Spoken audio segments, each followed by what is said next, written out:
Você está no canal Eu Estudo a Lição com o pastor Samuel Cabilo Júnior.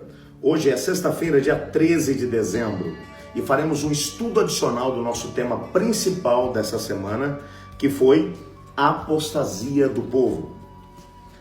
Hoje, na verdade, nós estudamos, ou temos dois textos que aparecem dentro do nosso guia de estudos, mas antes de poder falar a respeito deles, me permita te pintar um quadro geral daquilo que estudamos durante essa semana. Neemias acabou retornando para a Pérsia logo depois que os muros da cidade foram completamente reconstruídos, inaugurados, depois que a aliança foi feita com o povo de Deus, depois que o povo se prontificou a ser fiel a Deus, de maneira muito especial, reformando três situações que estavam realmente deploráveis no meio deles. A primeira delas, a questão da guarda do sábado. A segunda delas, a fidelidade nos dízimos e nas ofertas. E a terceira delas, a questão dos casamentos mistos, que muitos dos judeus haviam estabelecido com as nações pagãs que estavam à sua volta. Neemias, entretanto, foi chamado pelo rei Artaxerxes para retornar para a Pérsia. Afinal de contas, ele era o copeiro do rei.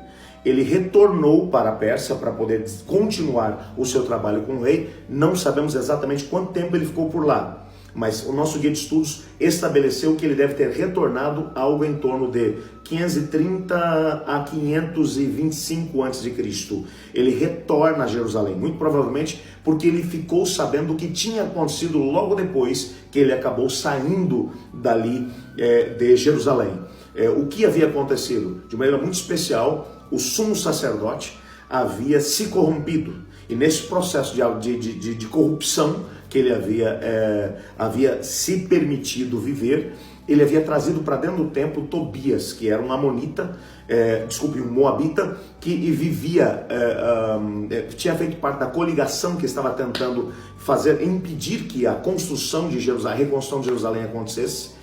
E ele agora vem trazer esse camarada para poder viver dentro das dependências do templo, mais especificamente na parte da tesouraria do templo. Obviamente que isso fez com que muitas pessoas ficassem desgostosas com o assunto, e as pessoas pararam de ser fiéis a Deus nos dízimos e nas ofertas. Isso fez com que os sacerdotes, os levitas, passassem a voltar para os seus campos para cuidar das suas fazendas. O povo, obviamente, agora, longe do caminho do Senhor, começou a desconsiderar as leis da aliança com Deus. E principalmente a guarda do sábado foi completamente deixada de lado. E eles agora faziam suas atividades de maneira normal. Um mercado muito forte era estabelecido em Jerusalém no sábado. E, enfim, as pessoas estavam completamente longe do caminho do Senhor. Ouvindo isso, provavelmente, Neemias ele retorna. E quando ele chega, ele toma posturas, posicionamentos. A primeira coisa que ele faz, ele expulsa Tobias do templo, ele joga as coisas dele para fora do templo, ele despeja Tobias, ele agora limita a atuação do sumo sacerdote, tirando dele todo o poder de lidar com uma série de coisas. Ele coloca outros indivíduos na parte administrativa do templo para poder lidar com aquilo que era a responsabilidade do sumo sacerdote. Ele agora vai chamar a atenção do povo. Ele termina com as negociações que acontecem no sábado dentro da cidade. Ele vai, de uma maneira muito especial, até mesmo dizer que os mercadores que entrassem em Jerusalém tentando vender suas mercadorias seriam presos. Ele termina com esse assunto. Ele vai incentivar as pessoas a voltarem a ser fiéis nos dízimos e nas ofertas para que o trabalho no templo recomece. E hoje o nosso guia de estudos vai apenas introduzir aquilo que será o tema do nosso estudo na semana que vem. O terceiro problema que ele encontrou, que era o problema dos casamentos mistos, que haviam sido abraçados pelo povo de Judá.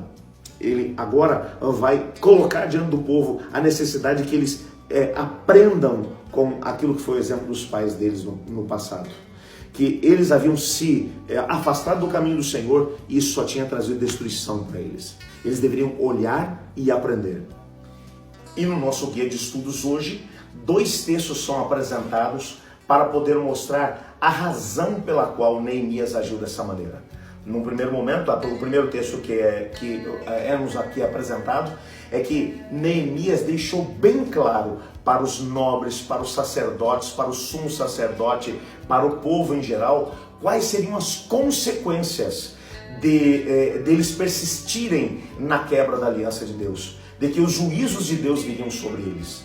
Eles deveriam aprender com a experiência dos seus antepassados que viveram exatamente isso.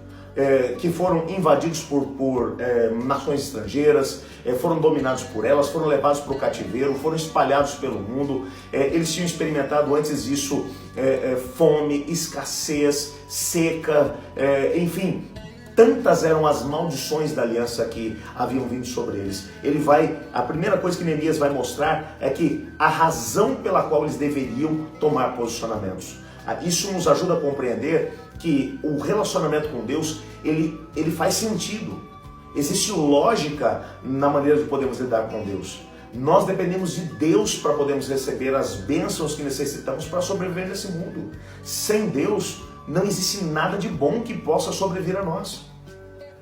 A segunda coisa que vai ser apresentada aqui no texto é no contexto do terceiro posicionamento que Neemias tomou, de poder fazer com que todos aqueles que eram casados com mulheres estrangeiras que as mandassem embora. O que é mencionado no nosso guia de estudos é que a grande razão para isso, aquelas mulheres que seriam mandadas embora, seriam aquelas que não se tornaram israelitas, aquelas que não se submeteram, não aceitaram Deus de Israel e que queriam viver no contexto da idolatria. Essa era a realidade, inclusive, do filho do sumo sacerdote, que era casado com a filha de Sambalat, o Horonita, um dos principais inimigos do povo de Deus. Esse indivíduo não apenas acabou passando por uma experiência de ser repreendido, mas ele foi banido do povo de Israel. Ele foi excluído da nação de Israel, porque ele era um sacerdote, até mesmo esses. E o que o texto vai mencionar é que Neemias não respeitou nenhum tipo de hierarquia, porque todos precisavam tomar um posicionamento diante do Senhor. Sente-se aqui comigo. Vamos aplicar alguns conceitos do nosso estudo da lição dessa semana para a nossa vida, ainda hoje. Quando nós olhamos para aquilo que foram os posicionamentos que Neemias tomou, Neemias trabalhou em cima de duas bases. Em primeiro lugar, em cima do assim diz o Senhor. Não existe segurança para nenhum de nós, a não ser que estejamos embasados sobre a palavra de Deus. Aquilo que foi a revelação do Senhor é a única segurança que podemos ter de que estamos indo na direção proposta por Deus para a nossa felicidade. O Senhor mesmo revelou aquilo que era o seu desejo para o seu povo através do profeta Jeremias. No capítulo 29 ele diz: eu sei quais são os planos que eu tenho para vocês, planos de felicidade e prosperidade, diz o Senhor. Mas isso só vai acontecer se nós estivermos firmemente alicerçados sobre o assim diz o Senhor. A segunda coisa que podemos tirar aqui desse texto é de que para podermos de alguma maneira viver aquilo que é o princípio da palavra do Senhor, precisamos compreender que o Senhor Deus, ele não faz acepção de pessoas, nos dois sentidos. Para a salvação todos são iguais, mas na hora de poder chamar a atenção também todos são iguais. Neemias, ele chamou a atenção de forma igual, desde o sumo sacerdote até o indivíduo mais simples da nação. O que significa que todos nós, independente da posição que nós temos, da classe social, da quantidade de bens, de riquezas que possuímos, todos somos chamados a ser leais e fiéis diante do Senhor Deus. Não existe nada que possa de alguma maneira fazer com que nós sejamos colocados numa posição em que não precisamos obedecer. Todos são chamados a uma vida de relacionamento e de obediência a Deus. Vamos pedir ao Senhor para que Ele nos ajude a viver esses princípios. Senhor Deus, muito obrigado por Tua palavra, porque não existe margem para podermos nos equivocar a respeito daquilo que é o Teu desejo para cada um de nós. Ajuda-nos a podermos viver os princípios da Tua palavra e podemos, de alguma maneira, receber as Tuas bênçãos como consequência disso. Nós oramos e nos entregamos nas Tuas mãos no nome santo de Jesus. Amém. Eu estudo a lição. E você?